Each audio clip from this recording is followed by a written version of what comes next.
Eurostar and local trains were disrupted at Paris Gare du Nord station after the discovery of an unexploded World War II bomb. Ukrainian President Volodymyr Zelensky called for an air and sea truce after Ukraine came under fire by a massive Russian drone and missile attack. Russia fired 67 missiles from air, land and sea and launched 194 strike and decoy drones, that is according to Ukraine's Air Force. At least 10 people, including a child, were wounded. Zelensky wrote that the Odessa, Poltava, Chernihiv, Kharkiv and Ternopil regions were struck.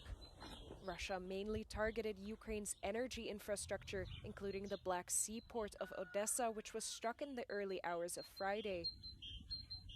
The attack came hours after Zelensky confirmed talks with the US on ending Russia's full-scale invasion, which will take place next week in Saudi Arabia. Ukraine's President Volodymyr Zelensky announced that talks with U.S. officials aimed at bringing the war in his country to an end will resume in Saudi Arabia next week. In a statement on his official Telegram channel, the Ukrainian leader announced that he'll be flying to Saudi Arabia on Monday to meet with Crown Prince Mohammed bin Salman. After the meeting, a Ukrainian delegation will stay behind to participate in the talks. The dramatic turn in tide comes just 1 week after a highly tense meeting between Zelensky and his U.S. counterpart Donald Trump soured U.S.-Ukrainian relations. The meeting ended in a shouting match in the Oval Office, and in the days that followed, Washington suspended military and financial aid to Kyiv, as well as intelligence sharing. But U.S. officials have reason to believe that Ukraine is now ready to meaningfully engage. President Zelensky sent a letter to the president. I think the president thought that it was a really good, positive first step. And from that, we're now in discussions to coordinate a meeting with the Ukrainians in Riyadh or even potentially Jeddah. I think the idea is to get down a framework for a peace agreement and an initial ceasefire as well.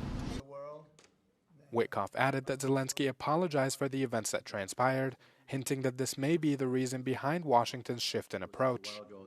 But in a separate press briefing, Trump claimed that Ukraine wants to make a deal out of need, not choice, and without elaborating much, said the same about Russia. I think what's going to happen is Ukraine wants to make a deal because I don't think they have a choice. I also think that Russia wants to make a deal because in a certain different way that only I know, they have no choice either. The talks in Saudi come after a special European Council session was held in Brussels on Thursday, which Zelensky attended. European leaders explored ways to bolster Ukraine's defenses and guarantee Kyiv and continental security, as the threat of an increasingly Europe-critical Washington looms.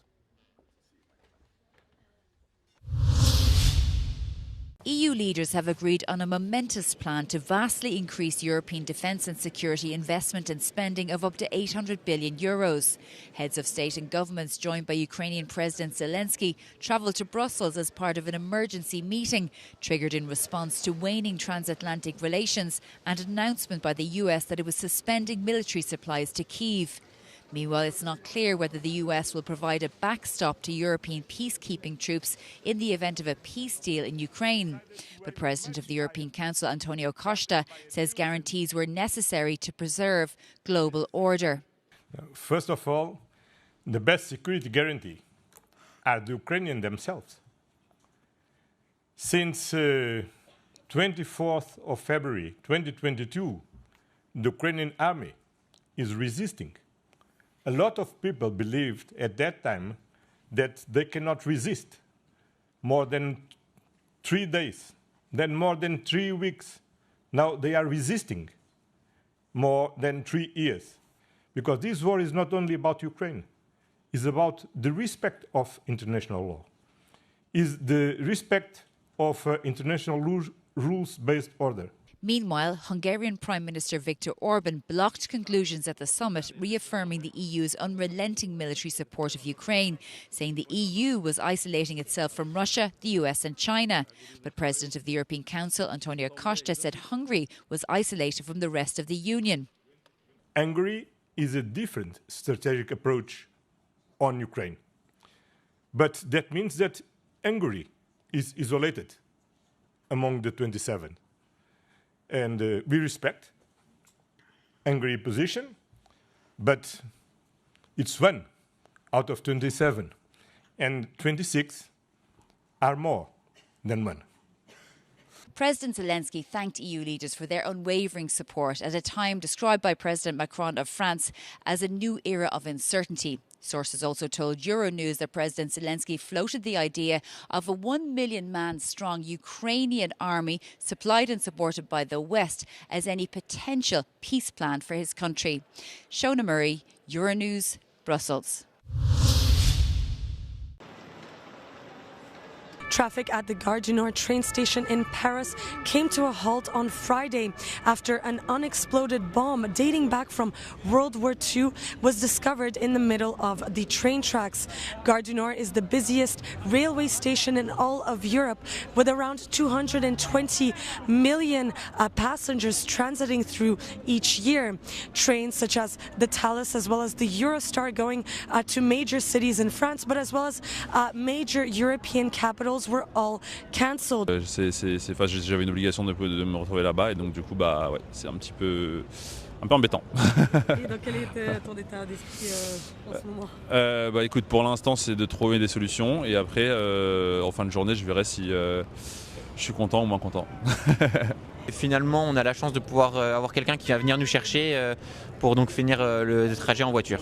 Non, moi je suis pas du tout. Je suis content. Il n'y a pas de souci. Je suis pas alarmé de ne pas avoir eu mon train. The last time a World War II shell was discovered on train tracks was back in 2019 in the western suburbs of Paris. Back then, the local traffic was heavily disrupted. But a disruption of this magnitude on a Friday, and especially at Europe's busiest train station, is quite unprecedented. U.S. President Donald Trump has announced a postponement in tariffs on various imports from Canada and Mexico. Trump signed an executive order exempting some products compliant with the U.S.-Mexico-Canada agreement from the 25% tariffs for 1 month. Trump says his decision to postpone was a short-term maneuver to avoid hurting American car companies. The 47th U.S. president, however, insists that the backtrack has nothing to do with the reactions of the stock markets. No, nothing to do with the market. I'm not even looking at the market because long-term, the United States will be very strong with what's happening here. Now, these were countries and companies, foreign companies, that have been ripping us off, and no president did anything about it until I came along, and then I did a lot about it. Canada has decided to maintain its first wave of retaliatory tariffs on $30 billion of U.S. products in place. They have, however, suspended the implementation of a further tariff on another $125 billion after Trump signed the executive orders. China, currently facing a 20% duty, issued a fiery response. 相互尊重是国与国交往的基本准则，也是中美关系的重要前提。任何一个国家都不能幻想一边对华打压遏制，一边又与中国发展良好关系。这种两面人的做法，不仅不利于双边关系的稳定，也无法建立起彼此的互信。 Trump insists that he's committed to his tariff plans to usher in what he calls America's golden age. The U.S. president says his reciprocal tariff policy is also set to go into effect on the 2nd of April, implementing equal tariffs on all countries that tax U.S. products. China hit back at higher U.S. tariffs on Thursday, with leaders saying they will not yield to what they say are coercion and threats. The Chinese foreign minister made clear that there are no winners in a trade war. 中方的立场是明确的、一贯的。无论是关税战还是贸易战，无论是冷战还是热战，都打不得，也打不赢。 As China's economic growth could see a hit if exports reduce, the country is hoping to boost internal production and consumption to combat a potential slowdown. The Chinese Minister of Commerce acknowledged that Chinese exporters face serious challenges and that the country is also dealing with slower consumer spending. 但同时我们也看到，国内消费需求不足、消费潜力释放不充分的问题还比较突出。我们再仔细打开来看一看。从商品消费来看，主要的问题是消费能力、消费意愿偏弱。China has also hit the U.S. with duties and other restrictions on American goods. The Commerce Minister, however, stressed that China is open to resolving differences over trade. He added that his country expects mutual respect in its dealings with other countries.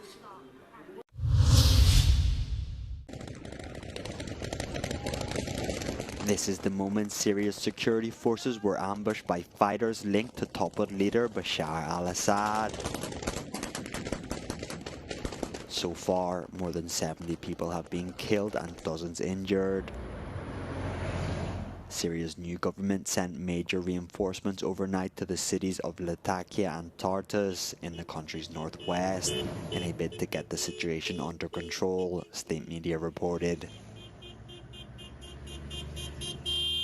The coastal region is the heart of al-Assad's minority Alawite sect, and it remains a base of support for the country's former president.